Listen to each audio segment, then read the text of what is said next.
What if a perfect world, isn't some physical destination with golden gates, but a psychological state we build together, right here? Right, a state built entirely from our own minds. Exactly. Welcome to this deep dive. I am just thrilled you're joining us today because our mission is to explore a truly fascinating piece of writing. It really is unique. Yeah, it's titled The Standards of a Pure and Beautiful Soul by Zhu Feng, and it's edited by Care. And regardless of your personal philosophical background, this blueprint offers a really compelling thought experiment. Absolutely. Okay, let's unpack this because we're basically looking at a diagnostic manual for the human soul, right? Right, we really are. What the author is doing is, well, stripping away all the structural and political aspects of society. Just totally tossing them out. Exactly, to focus entirely on the psychology of the individual. And we'll be analyzing this framework objectively to extract its insights on human behavior, community building, and, psychological well-being. Because the premise here is quite bold. It claims utopia is a direct reflection of the mental state of the people in it. Yeah, it is a staggering baseline. So before we get into the 20 specific traits this blueprint requires, we really need to understand the environment these traits are supposed to create. The destination itself. Right. This ultimate destination is referred to as the kingdom of heaven. And we are talking about a joyful, free place with absolutely zero worries about basic needs. None at all. Food, clothing, shelter, transportation, all completely handled. It even removes the anxiety surrounding the human condition itself, like birth, illness, old age, and death. It completely removes the biological and economic stressors that trigger our core survival instincts. Which is huge. It is, because in modern society, our nervous systems are in this constant state of low-level panic about resource scarcity. Oh, for sure. Always worrying about the rent or the next meal. Right. So when you erase that threat, you eliminate the primary drivers of human conflict. But, removing economic stress doesn't automatically make people get along. No, it definitely doesn't. And that is the core thesis of this entire philosophy. This beautiful place is achieved strictly through the pure and beautiful minds of the people in it. The only way it works. Right. The framework argues that people with pure minds naturally generate delight, joy, and freedom. Meanwhile, people with ugly minds actively manufacture distress, trouble, and pain. It paints a very, very binary picture of human nature. What's fascinating here is how the author shifts the responsibility of a perfect world entirely onto our shoulders. We can't blame anybody else. Exactly. This isn't a utopia handed down by divine intervention or, solved by advanced technology.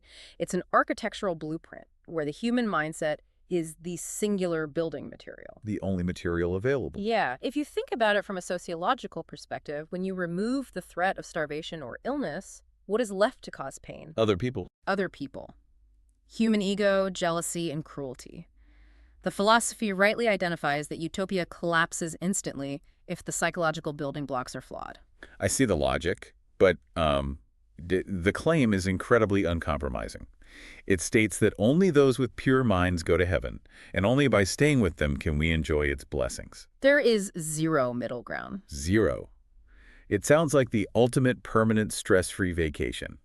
But realistically, when you look back at your own lives, it's undeniably true that some people act as emotional thermostats, right? Oh, absolutely. They set the tone. Yeah, they actively set a warm, comfortable temperature in the room. Yeah. But others are just thermometers, reacting to whatever stress is present. Or worse. Or worse, acting like a dark cloud that just ruins the day. Still, dividing humanity into strictly pure and ugly minds feels like a radical level of accountability. It forces a mirror onto the individual, really.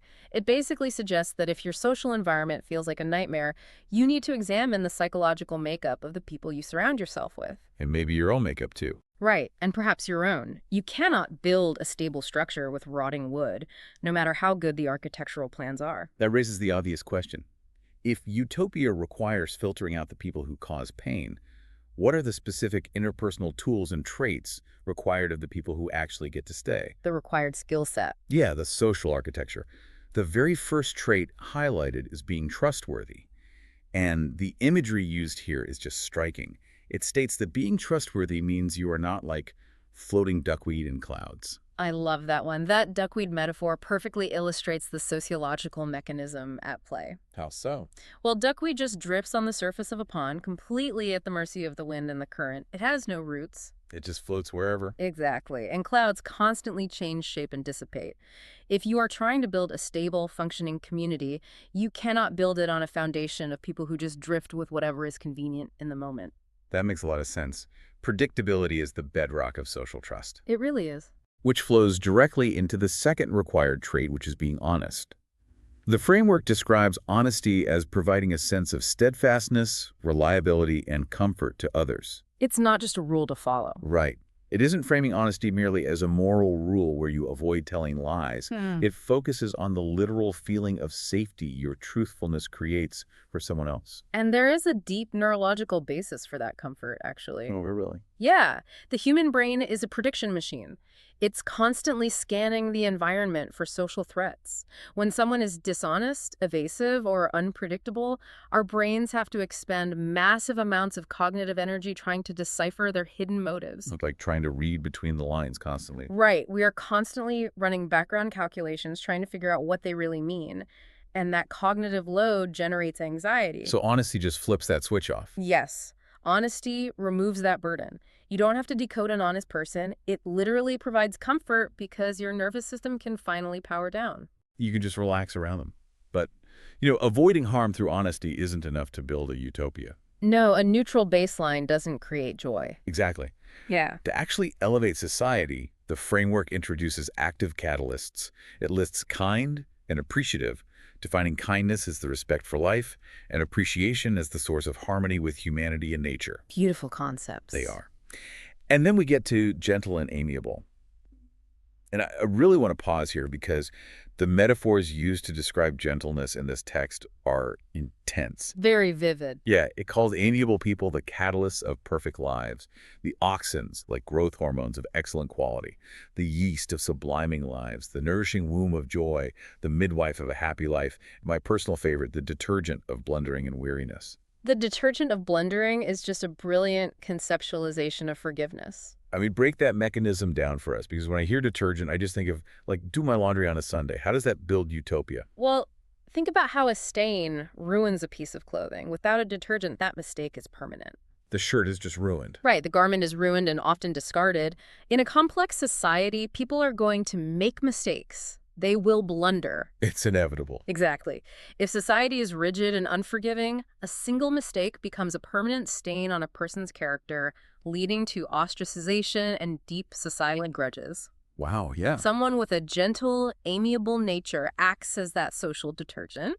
They allow others to make mistakes, get washed clean through forgiveness, and re-enter the community without a permanent stigma. That is profound. That mechanism is what prevents minor conflicts from compounding into, generational resentments. I totally understand how being a forgiving detergent is vital, but let me challenge another outward trait on this list, which is praising. Okay, let's look at that. The author lists praising, whether it's God, nature, or other people, as a core standard of a beautiful soul.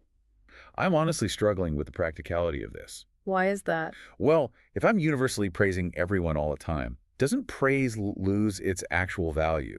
Doesn't it just evolve into flattery or, manipulation? If we connect this to the bigger picture, Xu Feng's philosophy views praising not as transactional flattery, but as a symbol of spiritual wealth. A symbol of spiritual wealth. Yes. That distinction changes the entire mechanism of the action. It signifies that a person operates from an abundant mindset rather than a scarce mindset. Meaning they don't feel diminished by building someone else up. Precisely. In a scarcity mindset, you subconsciously believe there is a limited, finite supply of goodness, success, or status in the world. Like a pie. And if someone gets a big slice, yours is smaller. Right.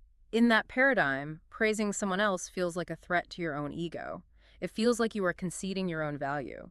Flattery is born from scarcity. You give a compliment to extract a favor. Ah, I see. But if you have an abundant mind, if you are spiritually wealthy, you recognize that praising the beauty in others actually amplifies the beauty in the room. Genuine praise is simply an overflow of your own internal security. It costs you nothing. Praising is almost like a diagnostic tool for how secure you are. That's a great way to look at it. Which pivots us perfectly. Because avoiding harm and actively praising others requires a very specific internal engine. We have seen how a beautiful soul acts outwardly, but where do those actions originate? It has to come from somewhere. Right. The blueprint moves from social behavior to the internal psychological void required to sustain all of this. We're moving from the interpersonal to the intrapersonal. To be the social detergent or to praise without jealousy requires a specific architecture of the mind. The internal list starts with being reverent, simply defined as having a clear mind and knowing oneself. Which is foundational. Yeah. Then it lists unsophisticated and pure. Purity is described as truth-seeking, straight-talking, non-hypocritical, and non-superficial. But framing unsophisticated as a positive trait is jarring. It is a bit counterintuitive. Yeah, the author describes it as an unpolluted, natural Buddhist state. That framing actively rebels against modern cultural values. How so? Today, we highly prize sophistication. We want to be perceived as complex, layered, strategic, and worldly. Oh, definitely. We curate these personas online. We cultivate personal brands, exactly. This framework argues that sophistication is actually a form of psychological pollution. Because it requires maintaining a facade. Yes, sophistication often requires calculating how you are perceived and adjusting your behavior to maximize social leverage. It is exhausting. It really is. When the author uses the term Buddhist state, they aren't demanding you convert to a specific Eastern religion. It is being used as shorthand for the complete removal of the ego. Oh, I get it. It is a state of existing without that constant, exhausting internal hum of what is in it for me.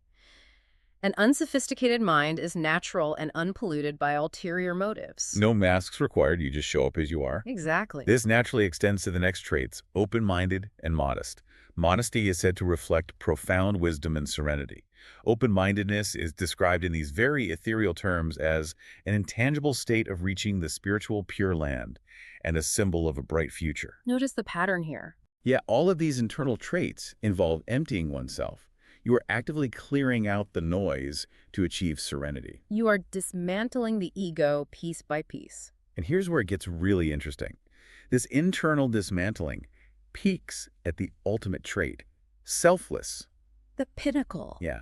The blueprint defines selflessness as a state of asking for nothing, yet having nothing but owning everything at the same time. It's a beautiful paradox. It is. It's like going for a hike in a massive, ancient forest.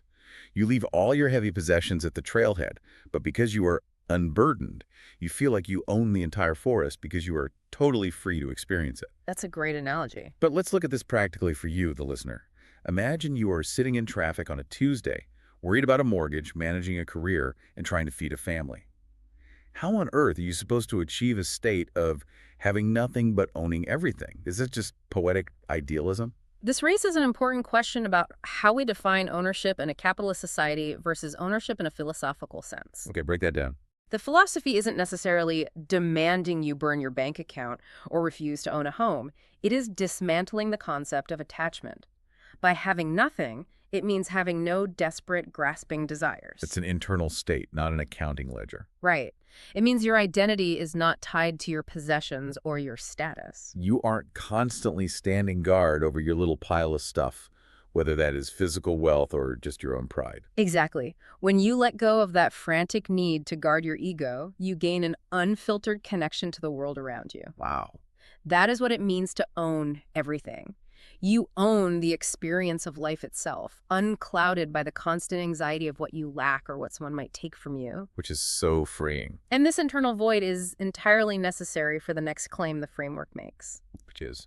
That being positive and optimistic is the ultimate symbol of spiritual health. You can only maintain unshakable optimism if you aren't terrified of losing your attachments. That makes profound sense.